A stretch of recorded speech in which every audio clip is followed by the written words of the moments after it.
ஜுலைபிப்னு ஒரு சஹாபி இருந்தார் ரலியல்லாஹு அன்ஹு. ரொம்ப கருப்பு, முகம் அழகு இல்ல, கையில ஒரு பைசா இல்ல. ஒரு மாப்பிள்ளையாக இன்றைக்கு நாம் சொல்லிக் கொள்ளுவதற்கு என்ன தகுதி எல்லாம் பார்க்கிறோமோ அந்த தகுதி எதுவும் இல்லாத ஜுலைபிப் ரலியல்லாஹு அன்ஹு. அப்போ உங்களுக்கு அதுக்கப்புறம் உள்ளது அடிக்கடி கேள்விப்பட்டிருப்பீங்க. ஒரு வீட்டுக்கு அனுப்புவாங்க ரசூல் ஸல்லல்லாஹு அலைஹி வஸல்லம், அவர் நேரா போவாரு, உங்க பொண்ணை கட்டி கொடுங்கன்னு கேட்பாங்க. அவங்க கூட லேசா தயங்குவாங்க. உள்ளுக்குள்ள இருந்து பொண்ணு சொல்லும், பார்க்கவே கிடையாது முகத்தை.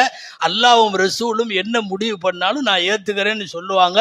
அப்போ அந்த கல்யாணம் நடக்கும். உண்மை என்னன்னா, மதீனாவிலே வாழ்வாங்கு வாழ்ந்த ஜோடி அந்த ஜோடி. கையில காசு இல்லாத அந்த சஹாபியும் கண்ணாலே மாப்பிள்ளையை பார்க்காமலேயே அல்லாஹுவின் தூதர் சொன்னால் அந்த மாப்பிள்ளையை நான் ஏற்றுக்கொள்ளுகிறேன் என்று சொன்ன அந்த பெண்ணும் வாழ்ந்த வாழ்க்கை மதீனாவில வேற யாரும் வாழல. அது என்னமோ தெரியல, ஆச்சரியம். அழகான மாப்பிள்ளைன்னு செலக்ட் பண்ண நிறைய பேர் சரியா வாழல.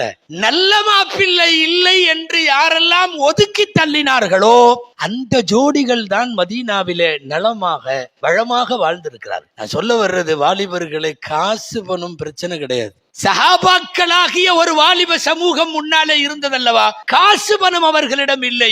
உயர்ந்த சொத்தாக தீன் இருந்தது, உயர்ந்த சொத்தாக அவர்களுக்கு அஹ்லாக் இருந்தது.